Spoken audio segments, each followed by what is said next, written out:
Hi, this is Mr. Flamino. I'm going to take care of introducing section 4.5, properties of logarithms. In the last section, we discussed all the basics of logarithmic equations and functions, what their graphs look like, their inverse, how to solve some simple ones. And what we will do in this section is look a little more in depth so we can work with a few more styles of equations and really start to make some good connections with the exponential. Obviously, there are things in this section we want to know and want to be able to do, and when you get to class here, we'll get your essential questions, your objectives for this section to look at today. For us, though, we are going to jump straight into those properties. This title of this slide says Laws of Logarithms. I guess we could also call them properties. Laws and properties are kind of the same thing. And what we're going to do is we're going to start with a given here, and we're going to say these laws, these properties, only work if u and w are positive real numbers. If you don't want to write all of that out, you can go ahead and shorthand it as we've been doing. Remember, you are note takers, not copiers. You could write if u, comma, w are elements of the positive real numbers. So you can shorthand that big, long sentence into just a handful of symbols. And that's what good note takers and good students do. I typed it out because I had enough time. You as note takers probably should shorten. Our first property, it says logarithm base a of u plus logarithm base a of w is equal to logarithm base a of u times w. If we look at this in a little more depth, it says if I have two logarithms of the same base, it doesn't matter what the base is, there could be any base. I've denoted them with base A. If I have two logarithms of the same base being added together, I can condense those two separate logarithms into a single logarithm of the same base, keeping that base of A the same, and multiplying their inputs, u times w. Our second property is very similar. Logarithm base A of u minus logarithm base A of w is equal to logarithm base A of u divided by w. In this case, if I have two logarithms of the same base being subtracted, I can condense those two logarithms to a single logarithm of the same base and divide those two inputs. Our third property says if I have a logarithm base A with some input u that is raised to a power c, I can simplify that by taking the c and multiplying it by the logarithm base A of just the input u. Once again, the base of A staying the same on both sides of that equation. So those are the three properties that we are going to use. Before we move to the next slide, there's a couple of things I would like to point out. First being that with these statements of equality, like any statement of equality, they can be read both from left to right and from right to left. It was fairly arbitrary that I wrote logarithm base A of u plus logarithm base A of w on the left side and logarithm base A of uw on the right side. I could have very easily switched it. Most times we have to remind students that when we have a statement of equality, we have to choose it to write it one particular way, but it can be used in both directions. So I could use this statement, the property 1, to take two logarithms that are being added and condense it to a single logarithm, or using the right to left, I can go ahead and take a single logarithm and pull it apart to two separate logarithms that are being added. And that holds true not just for property 1, but also for property 2 and for property 3. So keep that in mind, that you may encounter situations where what is initially presented to you is the right side of that equation, the right side of those properties, not the left side. The second thing I'd like to point out to you, and you may have noticed this already, is that a lot of these properties, all of these properties, have similarities to our laws of exponents. That's because logarithmic functions are the inverses of exponential functions. So the laws of logarithms are going to have a lot of similarities to the laws of exponents. And if you didn't see it, let me just give a quick point out here. For example, in statement number 1, if I were to think about this exponentially, if I were going to multiply exponentials that have like bases, I would add their exponents. So if I'm thinking about this multiplication of this UW over on the right side, multiplying exponents, but multiplying like bases, I could add the exponents. And remember, the answer, the value of logarithm base A of u on the left, the value of a logarithm is an exponent. So logarithm base A of u is an exponent. Logarithm base A of w, the answer to a logarithm is an exponent. I'm adding two exponents together. Property 2, if we remember from our exponents, when we divide like bases, we subtract exponents. So on the right side, I have a division. The left side, I have a subtraction because of that rule. And property 3, I have a power to a power rule going on here. And when you raise an exponent to a power, you multiply those exponents. So if I look at the right side, if I look at the left side, c is in the exponent position. If I look at the right side, c is that same exponent value. And then the logarithm base A of u, we know that the value of a logarithm is an exponent. So I'm multiplying two exponents, really. And the next few slides is what we're going to take care of to really make that look proper there. And what we're going to do is we're going to take the three properties and we are going to prove them. Just so you know, one of these next three proofs will be on your unit tests. If you don't know which one, you just have to recreate it, but you're going to have to prep for all of them. The reason we're doing this is because you guys looked at proof structure and geometry. It's two-column proofs. Once you get out of geometry, mostly we use paragraph proofs and some structure on there. And you might encounter these in higher level classes. So we want to get you used to seeing those proofs. And so we are going to start with this statement for the proof of law 1 that says, let logarithm base A of u equal r, and let logarithm base A of w equal s. That's equivalent to setting up the givens. When you did your two-column proofs in geometry, you started with your givens. When we start with our givens in an algebraic type proof, we normally use the word let. So we have our givens, and then we're going to start working with them. And just like our two-column proofs, every statement we make has to be backed up by a reason.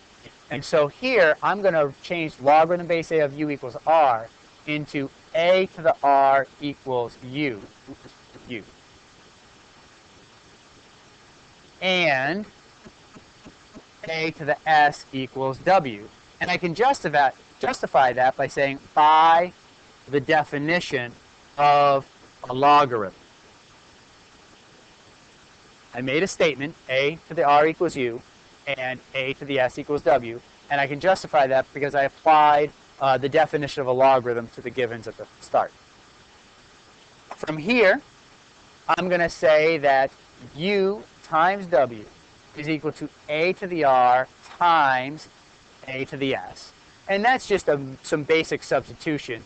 If u is equal to a to the r and w is a to the s, then we would have that there.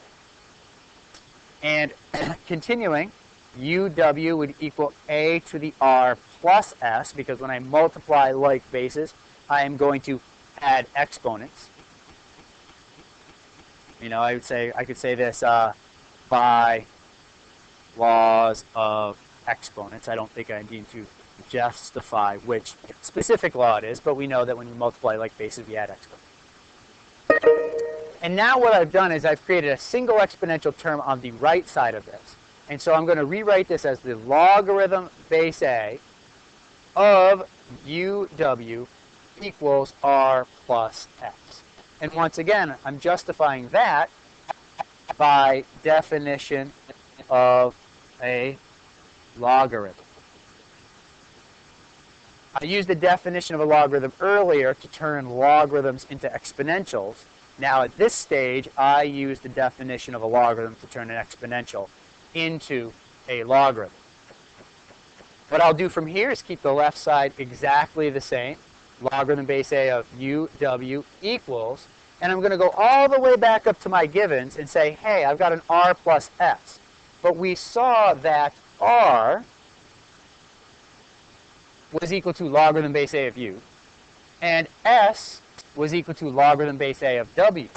And so I'm just going to, by substitution, rewrite that as logarithm base A of u plus logarithm base A of w. And my justification would simply be by substitution. And the final line is the law. This is the property we were trying to prove.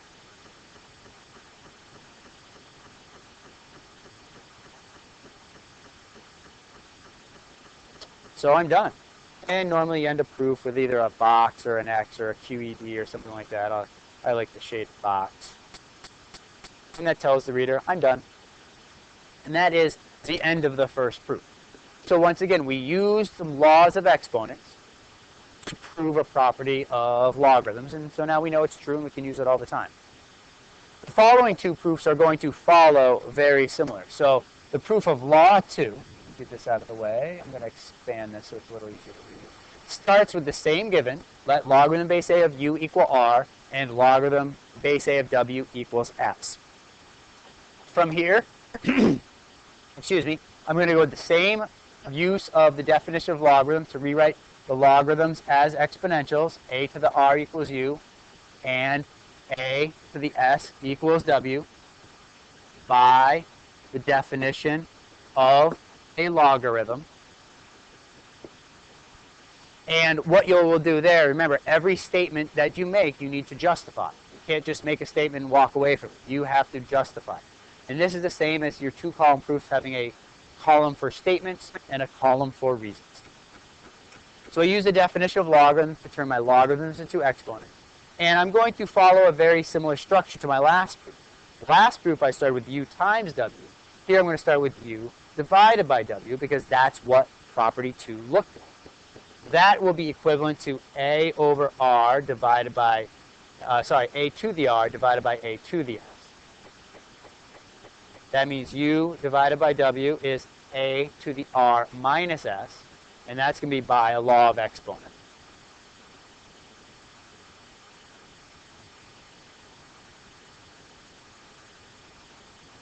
So you can see, maybe some of you are noticing that it's very similar to the structure last time. I'm going to rewrite this exponential as a logarithm. Logarithm base a of u divided by w will be equal to r minus s by definition of a logarithm. And then I can substitute my r and my s just like I made my r-s substitutions last time so that I get logarithm base a of u divided by w equal to logarithm base a of u minus logarithm base a of w. I should justify that. I'm just going to say simply by substitution like I did before. And just like before, I have the property I was trying to prove as a true statement at the end. So my proof is done. So two proofs, but the same setup, the same structure, the same way of writing. Our third proof, this is going to get a little boring because our third proof uses the same idea.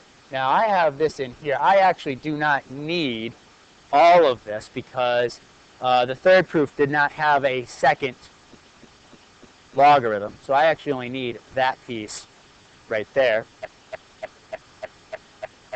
So I'm going to let logarithm base a of u equal r so that a to the r is equal to u by definition of a logarithm. I can raise both sides to the c power just because I'm allowed to raise both sides of any equivalent, any equal statement to a power. That means I get a to the rc equals u to the c. And that is going to be based on laws of exponents again, power to a power rule.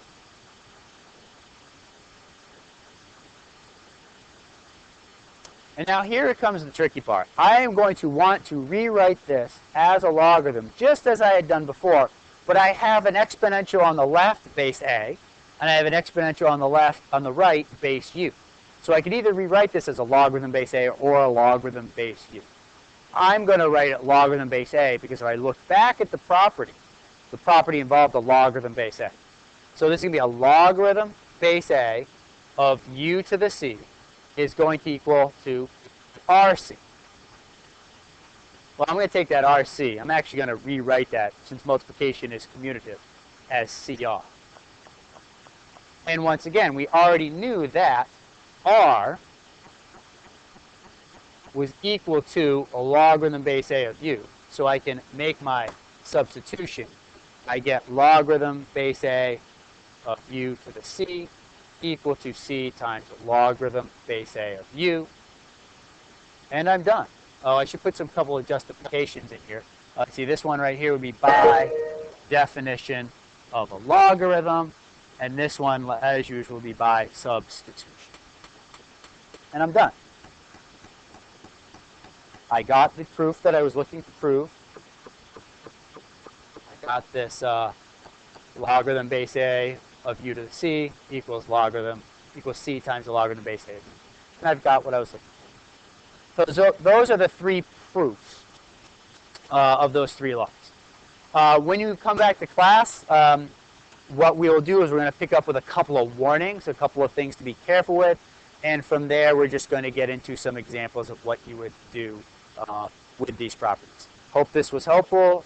Please refer to it as you need to help you study, and remind yourself whenever you need to. Thank you.